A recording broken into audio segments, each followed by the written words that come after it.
ఈ episode start అవగానే కావ్య అయితే ఇక యామినికి దిమ్మ తిరిగిపోయేలాగా ఇక షాక్ ఇవ్వాలని ఇక గట్టిగా ఒక ప్లాన్ అయితే వేస్తుంది. ఇక రాజుని ఇక అనుమానిస్తున్నట్టు, మీరు ఒక్కరే వచ్చారా లేదంటే ఇంకెవరితోనైనా వచ్చారా, నాకేమన్నా అబద్ధాలు చెప్తున్నారా అని చెప్పి అడుగుతూ ఉంటే రాజ్ అదేమీ లేదండి, నేను ఇక్కడ ఒక్కడనే ఉన్నాను, మీతో పాటు మీతో ఆఫీస్కి వచ్చి టైం అంతా మీతో స్పెండ్ చేస్తాను కళావతి గారు అని చెప్పి ఇక రాజ్ కూడా యామినితో వచ్చిన సంగతం దాచిపెడతాడు. ఇక రూమ్స్ అయితే కావ్యకి అలాగా ఒక రూము, అటువైపు యామినితో ఒక రూమ్ అయితే ఉంటుంది. ఇక రాజు రెండు వైపులా అటు యామినిని ఇటు కళావతితోని ఉండేసరికి అక్కడ బాయ్స్ ఉంటారు కదా, ఆ బాయ్స్లో ఒక అతను అయితే అతని పేరు పండు. ఏంటి అక్కడ యామిని మేడంతో వచ్చింది ఈసారే, ఇక్కడ ఈ కళావతి గారితో ఉన్నది ఈసారికి కొంప తీసి రెండు ఫ్యామిలీలా, అసలు ఈయన ప్లాన్ ఏంటి అని చెప్పి ఆవాక్కైపోతూ ఉంటాడు రాజుని చూసి. రాజు ఇక అవును అక్కడ యామినితో వచ్చాను కదా, ఈ విషయం కానీ కళావతితో చెప్పేస్తాడా ఏంటి అని చెప్పి ఇక భయపడుతూ ఉంటాడు. ఇక కళావతి అయితే నాకు తెలుసండి, మీరు ఆ యామిని తీసుకొని వచ్చారు, కానీ ఆ విషయం నా దగ్గర దాచిపెట్టేస్తున్నారు అని చెప్పి మనసులో మురిసిపోతూ ఉంటుంది. ఇక మొత్తానికైతే యామిని ఏడి బావా ఎక్కడికి వెళ్ళాడు అని చెప్పి ఇక మొత్తం అటు ఇటు తిరుగుతూ మొత్తానికైతే స్టెప్స్ దిక్కుంటూ వస్తూ ఉంటుంది.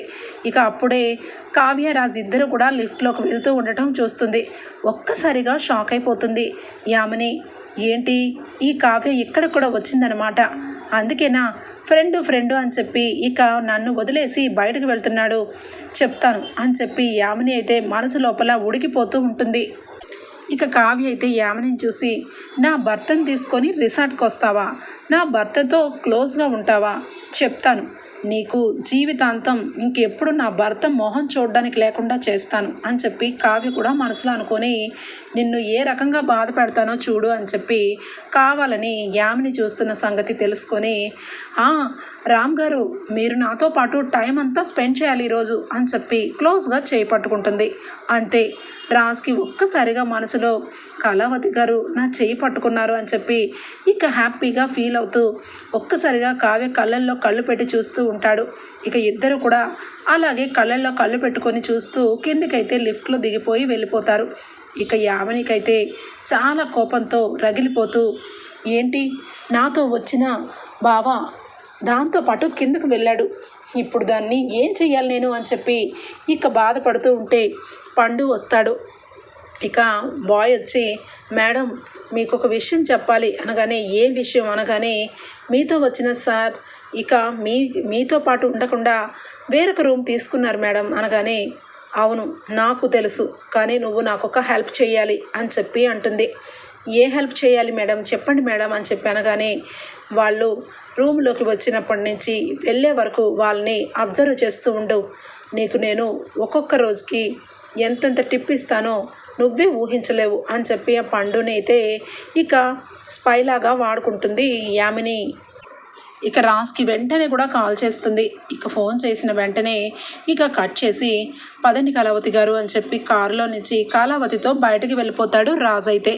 ఇక వెంటనే కావ్య, నాకు తెలుసండి మీ మనసుని నేను అర్థం చేసుకోగలను, మీ మనసు నిండా నా మీద ప్రేమ ఉంది మీకు, కానీ గతం గుర్తులేక ఆ రాక్షసి యామినితో ఈ రిసార్ట్కి వచ్చారు, మీరు శ్రీరామచంద్రుడండి అని చెప్పి మనసులో మురిసిపోతూ ఉంటుంది. ఇక ఆఫీస్లోకి ఏ రకంగా తీసుకొని వెళ్ళాలి, ఈయనకి అందరికీ తెలుసు, అందరూ ఈయనని చూసి గుడ్ మార్నింగ్ సార్ అని చెప్పి చెప్తారు, ఇక ఈయన బ్రతికే ఉన్నారని తెలుసుకుంటారు. అప్పుడు ఇక మొత్తానికి అందరూ కూడా వచ్చి సార్ అని చెప్పేసరికి ఈయన ఏమైపోతారు, ఇప్పుడు ఏం చెయ్యాలి అని చెప్పి కావ్య, అది రామ్ గారు ఈరోజు నా మూడ్ అస్సలు బాగాలేదండి, ఆఫీస్కి వెళ్ళాలని లేదు, మరి ఇంకెక్కడికైనా వెళ్దామా అని చెప్పి ఇక కావ్య అడుగుతుంది. ఆ మాటకి రాజ్ మురిసిపోతూ, ఎగ్జాక్ట్గా నాకు అలాగే అనిపిస్తుందండి, ఆఫీస్కి వెళ్ళి బోర్ కొడుతుంది, నేను మిమ్మల్ని సర్ప్రైజ్ చేస్తాను, వేరే చోటకు వెళ్దామండి అనగానే, మీరు ఎవరో ఫ్రెండ్తో కలిసి వచ్చానన్నారు, మరి ఆ ఫ్రెండ్ ఫీల్ అవుదా అనగానే, ఎవరు లేరు, అది మామూలు ఫ్రెండ్ అంతే, అంత ఫీల్ అయ్యే ఫ్రెండ్స్ ఎవరు లేరు కళావతి గారు అని చెప్పి రాజ్ అయితే పర్మనెంట్గా ఫోన్ని స్విచ్ ఆఫ్ చేసేసి ఇక కావ్యం తీసుకొని బయటకు వెళ్తాడు. ఇక మంచి పార్క్లో కూర్చొని రాజ్ కావ్య అయితే చాలా హ్యాపీగా టైం అయితే స్పెండ్ చేస్తారు. ఇక వెంటనే పండు అయితే ఇక వాళ్ళతో పాటు మొత్తం చూసి, మేడం వీళ్ళు పార్కులో ఉన్నారు మేడం, మిమ్మల్ని టోక్రా వేసి ఇక్కడ ఈ మేడంతో హ్యాపీగా టైం స్పెండ్ చేస్తున్నారు మేడం అని చెప్పగానే ఇక వెంటనే కూడా కోపంతో యామిని అక్కడికి వస్తుంది. ఇక రాజ్ దగ్గర యామినిని ఇక రాజ్ కావ్యని చూసి యామిని అయితే అస్సలు భరించలేదు. ఇప్పుడు ఏం చెయ్యాలి నేను అని చెప్పి కావాలని ఇక వాళ్ళు చూస్తున్నారని కూడా చూడకుండా ఇక నడుచుకుంటూ రావటం గమనిస్తుంది కావ్య అయితే. ఏమండి యామిని గారు మీరేంటి ఇక్కడ అనగానే, మీరేంటి ఇక్కడ అని చెప్పి ఇక ఎదురు ప్రశ్నిస్తుంది యామిని. బావా ఇక్కడున్నావా అనగానే, అవును యామిని నువ్వేంటి ఇక్కడ అని చెప్పి అనగానే, నేను అదే అడుగుతున్నాను బావా, నీతో టైం స్పెండ్ చేయాలని నేను ఇక్కడికి తీసుకొస్తే రిసార్ట్కి, నువ్వేమో ఇక్కడ కళావతి గారితో టైం స్పెండ్ చేస్తున్నావు, ఇదేమీ బాగలేదు బావా అనగానే, అయ్యో కళావతి, అయ్యో యామిని నేనేమి కావాలని టైం స్పెండ్ చేయట్లేదు, ఏదో ఫ్రెండ్ కదా అని చెప్పి పలకరించడానికి వచ్చాను, అయినా ఈ మాత్రం దానికి నువ్వు బాధపడితే ఎలాగా, నేను వస్తాను కదా నువ్వు వెళ్ళు అని చెప్పి అంటాడు. లేదు బావా నేను కూడా ఇక్కడే ఉందానికి వచ్చాను, నా మనసు అస్సలు బాగాలేదు బావా అని చెప్పి అనగానే, సరే ఏమైంది ఇప్పుడు అని చెప్పి మొత్తానికైతే ఇక కావ్య రాజు ఇద్దరు క్లోజ్గా ఉండటం చూసి భరించలేక విడగొట్టడం కోసం వస్తుంది. ఇక అలాగే నడుచుకుంటూ వెళ్తూ ఉంటే ఇక పార్కులో పూలు అమ్మే వాళ్ళు ఇక రాజ్ కావ్యని ఇద్దరిని కప్పులు అనుకొని, అమ్మ మీ వైఫ్కి పూలు ఇప్పించండి సార్, చాలా అందంగా ఉంది మీ వైఫ్ అని చెప్పనగానే యామిని కుళ్ళిపోతూ ఉంటుంది. ఇక వెంటనే రాజు అయితే సిగ్గుపడుతూ, అదేంటి అంత మాట అన్నారు అని చెప్పి, తను నా వైఫ్ ఏమీ కాదు అనగానే, అదే మీ కాబోయే వైఫ్ అయి ఉంటుంది, ఎందుకంటే ఇంత లక్షణంగా ఉంది కదా అనగానే ఇక పూలన్నీ కొనిపెట్టి కావ్యకి ఇస్తాడు. మరి బావా నాకు అని చెప్పి అనగానే, నీకు పూలు ఎక్కడ పెట్టుకుంటావు, పూలు ఇచ్చినా పెట్టుకోవడానికి జడ వేసుకోలేదు కదా యామిని అని చెప్పి అనగానే వెంటనే కావ్య నవ్వుతుంది.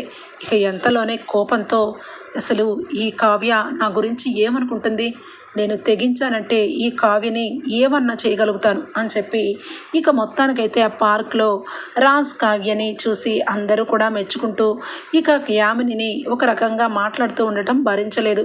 ఇక తట్టుకోలేక ఎట్టి పరిస్థితుల్లోనూ రాత్రికి బావకి నాకు కలిపి ఇక ఈరోజు ముహూర్తం పెట్టుకోవాల్సిందే, భావని నా సొంతం చేసుకుంటాను, ఈ కావ్యని ఇక పూర్తిగా శాశ్వతంగా మర్చిపోయేలాగా చేస్తాను, నన్ను చూసే నవ్వుతావా అని చెప్పి రాజ్ కొంచెం పక్కకు వెళ్ళగానే, ఏ కావ్య ఏంటిదంతా, నా దగ్గరికి నా భావని దూరం చేయడం కోసం వచ్చావా అనగానే, నోరుముయ్, నువ్వు నా భర్తని దోచుకోవాలని ఇక్కడికి వచ్చావు, అందుకే నీ ఆటలు కట్టుపెట్టి నీకు బుద్ధి చెప్పడం కోసమే ఇక్కడికి వచ్చాను అనగానే, ఇదిగో కావ్య నువ్వు ఏదో అనుకుంటున్నావు, నేను నోరు తెరిచి నీ గురించి చెప్పానంటే నీ మొహం కూడా చూడకుండా జీవితాంతం పక్కన పెట్టేస్తాడు అనగానే, నువ్వేం చెప్పినా సరే నా భర్తకి నేనంటే ప్రాణం, చూసావు కదా నిన్ను వదిలేసి నాతో పాటే ఉన్నాడు, ఇక త్వరలోనే నిజాన్ని కూడా నిర్భయంగా చెప్పి నా భర్తని నాతో పాటు తీసుకొని వెళ్తాను అని చెప్పి కావ్య అలాగే ఇక యామిని ఛాలెంజ్ చేసుకుంటారు. ఇక అప్పుడే రాజ్ అయితే, ఏంటి వీళ్ళిద్దరూ ఏదో సీరియస్గా మాట్లాడుకుంటున్నట్టున్నారు అని చెప్పి దూరం నుంచి గమనించి అర్థం చేసుకోకుండా, ఏదో సంథింగ్ వీళ్ళిద్దరూ మాట్లాడుకున్నారు, ఒకరికొకరు గట్టిగా ఏదో వార్నింగ్ ఇచ్చుకున్నట్టు అనిపిస్తున్నారు అని చెప్పి ఇక మనసులో పెట్టుకొని ఏమీ అడగడు. ఇక అక్కడి నుంచి టైం అయిపోయింది బావా, పద బావా అని చెప్పి అనగానే, కళావతి గారు మీరు మా ఎదురు రూమే, మీరేమీ ఫీల్ అవసరం లేదు, మధ్య మధ్యలో మీకు భయం అనిపిస్తే నేను వస్తానండి అని చెప్పి ఇక కావ్యని ఇక వదిలిపెట్టి యామినితో వస్తాడు రాజు అయితే. ఇక వెంటనే కూడా కావ్య ఈ యామినికి ఇక ఎంత చేసినా బుద్ధి రావట్లేదు, ఇది ఏదో ప్లాన్ మీదే ఇక్కడికి వచ్చింది, ఖచ్చితంగా ఈరోజు వీళ్ళిద్దరినీ కలపకుండా ఆపడం కోసం వచ్చాను, ఇప్పుడు ఏం చెయ్యాలబ్బా అని చెప్పి ఇక కావ్య అయితే అనుకుంటూ ఉంటుంది. ఇంతలోనే ఇక ఆ రిసార్ట్లోనే వేరొక రూమ్ బాయ్ అయితే ఇక స్వరాజ్ గారు కళావతి గారు వీళ్ళిద్దరూ నాకు బాగా తెలుసు, వీళ్ళు మన హోటల్కి వచ్చారంటే మన రిసార్ట్ పేరే మారుమోగిపోతుంది, ఎంత కోటీశ్వరుడు అనుకుంటున్నావు ఆ సారు అని చెప్పి ఇక పండుకైతే చెప్తాడు. ఏంటి ఆయన స్వరాజ్ గారా, ఆయన బాగా ఉన్న మనిషా, ఉన్న వాళ్ళైనా రెండు ఫ్యామిలీలు మెయింటైన్ చేస్తారు, ఆ యామిని గారితో వచ్చిన ఆసారేనా అనగానే, ఏ యామినిరా, తను కట్టుకున్న భార్యని తీసుకొని వచ్చారు, ఎవర్రా నువ్వు చెప్పేది, ఆ పక్కన నుంచొని ఉన్నారే ఆయన ఆ సార్ గురించి చెప్తున్నాను. మనం గనక ఆ సార్ కళ్ళ ముందుకు వెళ్ళి మనం కంటపడితే మనకి టిప్ మీద చాలా టిప్స్ అని చెప్పి డబ్బు ఇస్తారు. ఆయన మనసు కూడా చాలా మంచిదిరా. మన ఉద్యోగాలు కూడా పెద్ద పెద్ద ఉద్యోగాల కింద ఈ రిసార్ట్ ఓనర్తో మాట్లాడి, అవునా మరి మన ఇద్దరం వెళ్దామరా, వెళ్ళి మాట్లాడదామా అని చెప్పి ఇద్దరు కూడా వెళ్తారు. ఇక వెంటనే కూడా అక్కడ రాజు అయితే ఇక ఫోన్లో చూసుకుంటూ ఉంటాడు. సార్ స్వరాజ్ సార్, మిమ్మల్ని ఇక్కడ చూడటం చాలా హ్యాపీగా ఉంది. మీరు ఈ రిసార్ట్కి చాలా రోజుల తర్వాత మళ్ళీ వచ్చారు, మీ వైఫ్ని తీసుకొని మరీ వచ్చారు అనగానే రాజు అలానే చూస్తూ ఉంటాడు. సార్ మీ గురించే మాట్లాడుతున్నాను. మీరు చాలా వరకు మీ వైఫ్ని తీసుకొని రావడం చాలా తక్కువ, అలాంటిది ఇక్కడికి వచ్చారు అంటే మా జన్మ ధన్యం సార్ అని చెప్పనగానే రాజుకి అర్థం కాదు. అలానే చూస్తూ నన్నేనా నువ్వు పిలిచేది అనగానే, అవును సార్, మీరు ప్రతిసారి ఇదే హోటల్కి వచ్చేవారు కదా ఇక్కడ ఆఫీస్ పని మీద. మీరు ఎంతైనా దుగ్గిరాల కుటుంబంలోంచి వచ్చిన వాళ్ళు కాబట్టి మీరు గ్రేట్ సార్. మీరు చాలా సింపుల్ సిటీగా ఉంటారు. మీ వైఫ్ కళావతి గారు కూడా వచ్చారు, చాలా హ్యాపీగా అనిపిస్తుంది సార్ అని చెప్పి మాట్లాడగానే రాజు ఒక్కసారిగా షాక్ తింటాడు. ఏంటి నన్ను స్వరాజ్ అంటున్నారు, దుగ్గిరాల వారసుడు అంటున్నారు, నేను ఇక నా గురించి బాగా తెలిసిన వ్యక్తిలాగా మాట్లాడుతున్నారు అని చెప్పి ఇక అలానే చూస్తూ ఉంటే, అదేంటి సార్ నన్ను మీరు గుర్తుపట్టలేదా? మీరు హోటల్కి వచ్చినప్పుడు నన్నే స్పెషల్గా మీరు ఇక్కడే వర్క్ చేయమని చెప్పేవాళ్ళు, నువ్వు ఎవరు నాకు అసలు గుర్తు రావట్లేదు అనగానే, అయ్యో సార్ మీరు ఇక్కడికి వచ్చినప్పుడు నాతో ఒకసారి మీరు సెల్ఫీ దిగండి సార్ అని చెప్పి బ్రతిమిలాడాను, సెల్ఫీ కూడా దిగారు, కావాలంటే చూడండి అని చెప్పి ఇక రాజ్ తనతో పాటు అంతకుముందు హోటల్కి వచ్చినప్పుడు సెల్ఫీని చూపిస్తాడు. అలాగే మీ వైఫ్ 2-3 సార్లు నాతో మీరు మాట్లాడారు సార్, కావాలంటే చూడండి అని చెప్పి రాజ్ కావ్య ఉన్న ఫోటోని చూపిస్తాడు. అంతే, ఒక్కసారిగా రాజ్ షాక్ అయిపోతాడు. హాహా గుర్తుకు వచ్చింది అని చెప్పి రాజ్ అక్కడి నుంచి ఇక బయటకు వస్తాడు. కళావతి గారు నా భార్య, నేను స్వరాజ్నా. మరి ఆ రోజు సంతకం కూడా పెట్టమన్నప్పుడు నేను స్వరాజ్ అని చెప్పి ఒక్క నిమిషంలోనే పెట్టాను, కళావతి గారు ఎండి అని చెప్పారు అని చెప్పి ఇక మనసంతా ఒక రకంగా అయిపోతూ ఉంటుంది రాజ్కైతే. నా గతంలో కావ్యకి నాకు ఏముందబ్బా అని చెప్పి అనుకున్నాను, అంటే నా వైఫా? అసలు ఈ అబ్బాయి చెప్పినవన్నీ నిజాలైతే, ఆ ఫోన్లో ఉన్నవన్నీ నిజాలైతే కళావతి గారి ఆఫీస్ ఎక్కడుందో అక్కడికి వెళ్ళాలి, నా గతాన్ని నేనే వెతుక్కుంటూ వెళ్ళాలి అని చెప్పి ఇక కావ్యని ఇక చెప్పకుండా, యామినికి చెప్పకుండా అక్కడి నుంచి రాజ్ అయితే కళావతి వాళ్ళ బ్రాంచ్ ఆఫీస్కి వెళ్తాడు. ఇక వెళ్ళడంతోనే ఇక సెల్యూట్ చేస్తూ, సార్ మీరా సార్, చాలా రోజుల తర్వాత వచ్చారు, మీరు యాక్సిడెంట్లో మీరు చనిపోయారని పుకార్లు వచ్చాయి, అదంతా నిజం కాదు కదా సార్, కళావతి గారు మీకంటే చాలా గ్రేట్ సార్, ఆఫీసుని ఎంత బాగా చూసుకుంటున్నారు, రండి సార్ అని చెప్పి ఇక ఆహ్వానిస్తూ లోపలికి తీసుకొని వెళ్తారు.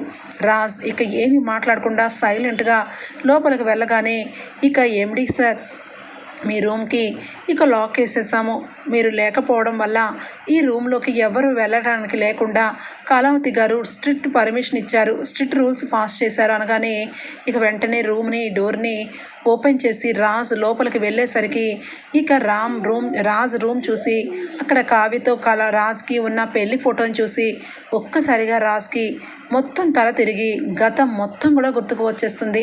ఒక్కసారిగా ప్రతి ఒక్క విషయం కూడా రాజ్కి కావ్యకి జరిగిన విషయాలు, కుటుంబ విషయాలు, రాజ్ కావ్య మెడలో తాళబొట్టి కట్టిన విషయాలు అన్నీ గుర్తుకొచ్చి ఇక అప్పుడు ఒక్కసారిగా కళావతి అని చెప్పి ఇక మొత్తం గతం గుర్తు తెచ్చుకొని ఇక కళ్ళ నిండా నీళ్లు పెట్టుకొని ఇక చాలా బాధతో రాజ్ అయితే ఇక మొత్తం గతం గుర్తుకొచ్చేస్తుంది రాజ్కైతే.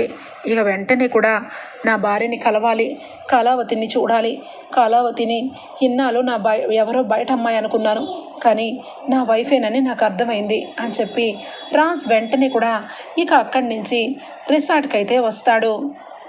ఇక అప్పుడే కరెక్ట్గా యామిని, ఎక్కడికి వెళ్ళావు రామ్, నన్ను వదిలి ఎక్కడికి వెళ్ళావు, నువ్వు ఇక్కడికి వచ్చి నాతో టైం స్పెండ్ చేయడానికి రాలేదు, వేరొక చోటకి వెళ్ళావు, ఎక్కడికి వెళ్ళావో చెప్పు అనగానే, చెప్పకపోతే ఈసారి ఏం చేస్తావు, నువ్వు చచ్చిపోతావా లేదా వేరే వాళ్ళని చంపేస్తావా అనగానే, బావా ఏం మాట్లాడుతున్నావు అనగానే చంప పగల కొడతాడు.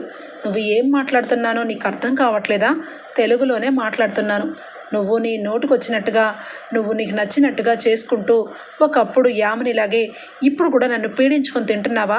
నా వైఫ్ని చంపేసి నా వైఫ్ ప్లేస్లో నువ్వు వచ్చేస్తే నిన్ను నేను గతం మర్చిపోయినంత మాత్రాన తాళి కడతానని ఎలా అనుకున్నావు? ఆ భగవంతుడు మా ఇద్దరికీ వేసింది బ్రహ్మముడి. ఆ బ్రహ్మముడి ఎప్పటికీ నీలాంటి వాళ్ళు ఎంతమంది వచ్చినా తెగదు యామిని అని చెప్పనగానే ఒక్కసారిగా బావా అనగానే, ఆపుతావా నీ నటన? నీకు నేనెందుకు బావనవుతాను? నా భార్య కళావతి, నేను దుగ్గిరాల వారసుణ్ణి. నువ్వు నా గతాన్ని మర్చిపోయానని నాకు రామని పేరు పెట్టి నా తల్లిదండ్రులను మార్చి చూపించి ఏకంగా చచ్చిపోయారని అనాథనని నమ్మించి చాలా మోసం చేశావు. నీలాంటి మోసగత్తిని ఏం చేసినా పాపం లేదు అనగానే ఎంతలోనే కావ్య ఇవ్వండి అని చెప్పి బయటికి వస్తుంది. ఒక్కసారిగా కళావతి అని చెప్పి గట్టిగా పట్టుకుని ఏడ్చేస్తాడు. ఇక భరించలేదు యామిని అయితే వెంటనే, ఏ కావ్య, నువ్వు నా రాజ్ని మీ ఇద్దరు ఒకటైపోతే మరి నేను ఎంతగా ప్రేమించాను, నా ప్రేమ అర్థం కావట్లేదు బావా నీకు అనగానే, చెప్పాను కదా యామిని, నువ్వు చేసిన మోసానికి నిన్ను చంపేయాలి, కానీ ఆడదానవని వదిలేస్తున్నాను. ఈ జన్మలోనే కాదు ఏ జన్మలో కూడా నువ్వు నన్ను ఎప్పటికీ కూడా పెళ్లి చేసుకోవాలని ప్లాన్ చేయొద్దు. ఎందుకంటే నా మనసులో ఎప్పటికీ కూడా కళావతినే స్థిరంగా ఉంటుంది అనగానే ఒక్కసారిగా ఇక కావ్య ఆనంద బాష్పాలతో, ఏమండి ఏం మాట్లాడుతున్నారండి అనగానే, కావ్య, నువ్వు నా దగ్గర గతం మర్చిపోయినా కూడా బయట అమ్మాయిలాగా నువ్వు దూరంగా ఉన్నా ఆ దేవుడు నువ్వు నన్ను ఎప్పుడూ దగ్గర మనిషిలాగే అనిపించావు. అందుకే ఈరోజు నాకు అంత గతం గుర్తుకు వచ్చింది. నేను ఆఫీస్కి వెళ్ళొస్తున్నాను. నేను నా గతాన్ని వెతుక్కుంటూ వెళ్ళాను. చివరాఖరికి మన బంధాన్ని అన్ని విషయాలు గుర్తుకు తెచ్చుకొనే వచ్చాను అని చెప్పి ఇద్దరు కూడా చాలా హ్యాపీగా ఫీల్ అవుతారు. ఇక యామిని అయితే ఏమి మాట్లాడలేక ఏమి చెయ్యలేక ఒక్కసారిగా, ఏ కావ్య, రాజ్ ఎప్పటికీ కూడా నీకు దక్కనివ్వను. నీకే కాదు మీ ఇద్దరు కూడా కలిసి ఉండేలాగా చేయను. ఇది ఈరోజు నేను మాట్లాడుతున్న మాట కాదు. నేను ఖచ్చితంగా అనుకున్నది సాధిస్తాను. మర్యాదగా నాకు రాజుని వదిలేసి వెళ్ళిపో, లేదంటే నీ ప్రాణాలు తీస్తాను అని చెప్పి రివాల్వర్ తీసి భయపెడుతూ ఉంటుంది. ఇక అప్పుడే కరెక్ట్గా ఇక మొత్తానికైతే ఇక అప్పు వస్తుంది. అప్పు రావడంతోనే అరెస్ట్ చేయండి అనగానే ఇక వెంటనే 2 చేతులకి సంకెళ్ళు వేస్తారు. ఇక వెంటనే, బావా, అక్క, ఇలాంటి దాంతో మాటలేంటి, ఇలాంటి దాన్ని ఏం చెయ్యాలో నాకు బాగా తెలుసు అనగానే, అప్పు నువ్వేంటే ఇక్కడ అనగానే, అక్క, నిన్ను చంపాలని చూసిన ఈ యామిని బండారం మొత్తం కూడా ఆ కిల్లర్ గాడు బయట పెట్టాడు. ఇది డబ్బులు ఇచ్చి నీ ఫోటో ఇచ్చి నిన్ను చంపమని ప్లాన్ చేసింది. ఆ దేవుడి దయ వల్ల నువ్వు బ్రతికావు. ఇలాంటి దాన్ని అరెస్ట్ వారెంట్తోనే వచ్చాను. నడు పద అని చెప్పి ఇక మొత్తానికైతే యామినిని రిసార్ట్లో అరెస్ట్ చేస్తుంది అప్పు. రాజ్, కావ్య హ్యాపీగా ఒక్కటవుతారు. సార్, ఈ విషయాలు ఏమీ తెలియక మిమ్మల్ని తప్పు పట్టాను సార్. మీరు మేడం గారిని అవాయిడ్ చేసి వేరొక ఫ్యామిలీతో ఉన్నారని అపార్థం చేసుకున్నాను సార్. నన్ను క్షమించండి సార్ అని చెప్పి ఇక రిసార్ట్లో ఉన్న పండు అయితే రాజ్కి సారీ అడుగుతాడు. ఇక వెంటనే కావ్య, పర్వాలేదు, మీకు నిజం తెలియదు కదా అని చెప్పి అనగానే, మేడం, చిన్న సర్ప్రైజ్ మేడం, సార్కి గతం గుర్తులేదని మాకు తెలియదు, కానీ రాజ్ సార్ ఈరోజు నార్మల్ మనిషి అయ్యారంటే చాలా సంతోషంగా ఉంది అనగానే, ఈరోజు నిజంగా ఒక పండగలాగా అనిపిస్తుంది నాకు కూడా అని చెప్పి కావ్య అంటూ ఉండగానే ఇక రాజ్కి, కావ్యకి దండలు తీసుకొచ్చి ఆ రిసార్ట్లోనే దండలు మార్పిస్తారు. ఇక అక్కడ ఉన్న వాళ్ళందరూ కూడా ఇక రాజ్, కావ్య ఒక్కటవుతారు. ఇక మొత్తానికైతే యామిని అరెస్ట్ అవుతుంది. ఇక రాబోయే ఎపిసోడ్స్లో ఏం జరగబోతుందో ముందుగానే తెలుసుకోవాలనుకుంటే ఇక్కడే మా ఛానల్ని సబ్స్క్రైబ్ చేసుకోండి friends. Bye, take care, thank you for watching.